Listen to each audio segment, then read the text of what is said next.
Bonjour à vous! Nous allons faire aujourd'hui un petit exercice sur un plan incliné. Donc on va inventer l'exercice en direct, ça va être le plus simple. Donc ce que je vais vous dire là, ça va être l'énoncé de l'exercice et en disant l'énoncé, on va faire la première chose, on va aller faire le schéma, on va placer les forces et on va les mettre notre paire. Donc c'est la première chose qu'il faut faire. La deuxième chose, on fera le tableau des forces. Et troisième chose, on appliquera la deuxième loi Newton. Donc, on va aller prendre une masse sur un plan incliné. Donc, on fait le schéma. Voilà. Ça, c'est notre masse M. On va lui donner une valeur. Donc, allons-y pour 5 kg. 5 kg. On va faire notre plan incliné à 30 degrés. Et on va faire partir notre masse. Elle est initialement au repos. On va tenir compte des frottements. Donc, qu'est-ce qu'on nous dit? On nous dit que mu S va être égal à 0,7 et mu C va être égal à 0,5. Parfait. Ok. Donc voilà la situation. Donc ça, c'est un peu l'énoncé. Première question qu'on va se poser, c'est finalement, est-ce que notre masse va-t-elle se mettre en mouvement? Ensuite, deuxième question, si oui, que vaut son accélération? Donc voilà les deux questions qu'on se pose. Bon, regardons les forces qui agissent sur notre masse. Donc, on a le poids que l'on va aller situer comme ceci. Donc, il est au centre de gravité. On a notre normale qui va être comme ceci. Et on a notre force de frottement qui va être comme ceci. Voilà. La force de frottement. Parfait.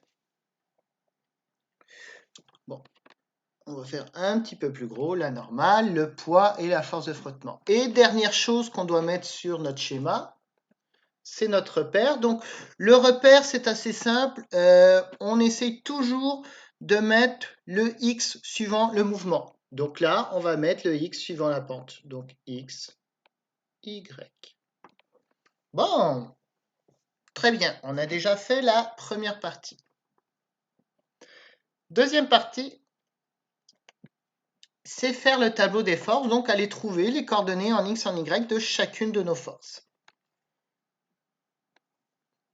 Donc, X, Y.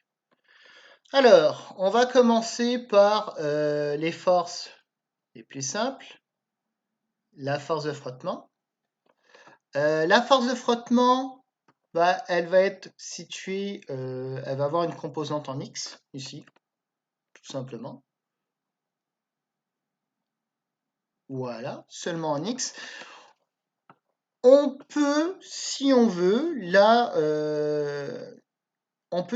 déjà rajouter le moins, puis s'apercevoir que la force de frottement, elle est dans les X négatifs. Donc on a le droit de rajouter un moins ici, et puis on voit que la norme, elle va être sur les X. Donc voilà, en Y, la force de frottement vaudra 0. Pour la normale, pas de composante en X.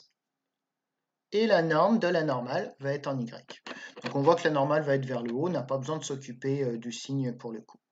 Et enfin, pour le poids, alors je trouve que la méthode la plus simple, c'est d'aller utiliser l'orientation. Donc ici, l'orientation du poids,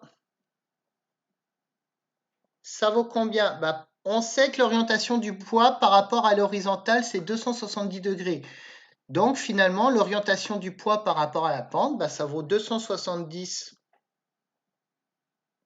moins 30. On trouve une orientation qui vaut 240. Et donc, dans notre tableau, on a la norme du poids, M G cos de 240. Puis on a mg sinus de 240. Voilà, donc là on a pas mal rempli, on a déjà pas mal fait la deuxième étape qui est de faire le tableau des forces. On n'a pas encore répondu à aucune question. Ça, c'est de manière générale, c'est ce que vous devez faire dans tous vos exercices de dynamique. Vous faites première partie le schéma avec en mettant les forces et le repère. Et la deuxième chose, vous faites le tableau en général. On n'a mis aucune valeur numérique sauf le 240. Donc voilà. Là, on va pouvoir commencer à répondre aux questions. Ok. Bon, j'essaye de trouver de la place. On a de la place ici. Donc, première question qu'on se pose. Donc, question A. On se demande, est-ce que finalement, notre masse va commencer à descendre? Alors, pour pouvoir répondre à cette question, qu'est-ce qu'on doit regarder? On se rappelle de ce graphique-là. La force de frottement en fonction de la force appliquée. Ce graphique, il ressemble à quoi? Il ressemble à ceci. Vous avez une zone statique et vous avez une zone cinétique.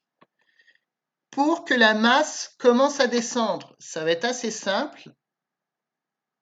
Comme ça part du repos, il va falloir que la force appliquée aille dépasser la valeur maximum qui est ici. Et cette valeur-là, elle vaut μs fois la normale. Donc, quand vous vous posez la question, est-ce que finalement ça va se mettre à glisser? Ben, la réponse, ça va être oui, si la force appliquée est supérieure à μs fois la normale. Voilà. Donc, en regardant notre repère, si vous regardez la force appliquée, c'est quoi? C'est la force qui va agir, qui va mettre en mouvement notre objet moins le frottement. Donc ici, c'est la composante en X du poids. Donc, on peut marquer, la force appliquée, c'est mg cosinus de 240. Et on va aller vérifier, est-ce que c'est supérieur à μs fois la normale? μs, on l'a vu, ça vaut... Oups, pardon. On reprend notre valeur. μs vaut 0,7. Donc, on écrit 0,7.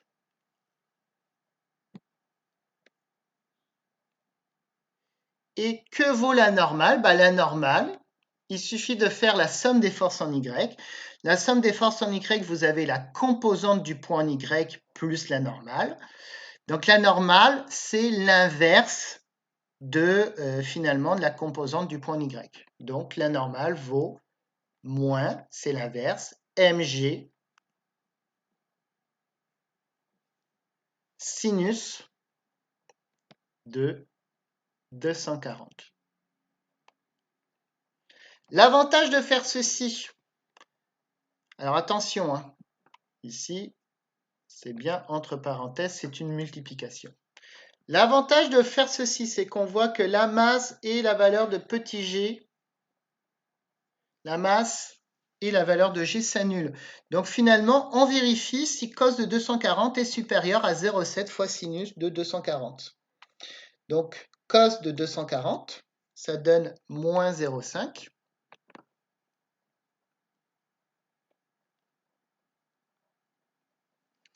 La force appliquée, oui. Voilà. Et on va vérifier, est-ce que c'est supérieur à 0,7 fois sinus de 240, ce qui vaut 0,6. Conclusion, bah, En fait, là, on prend la valeur absolue, hein. Quand on fait nos calculs, on va aller prendre les valeurs absolues. Conclusion, elle ne se met pas à glisser si on a avec un coefficient de 0,7. Donc bon, c'est pas plus grave que ça. On a répondu, elle ne se mettrait pas à glisser. Donc à ce moment-là, pour le petit b, on peut tout de suite répondre à la question. L'accélération en x vaudrait 0 mètres par seconde carrée. Voilà, c'est ce qui termine ce petit exercice.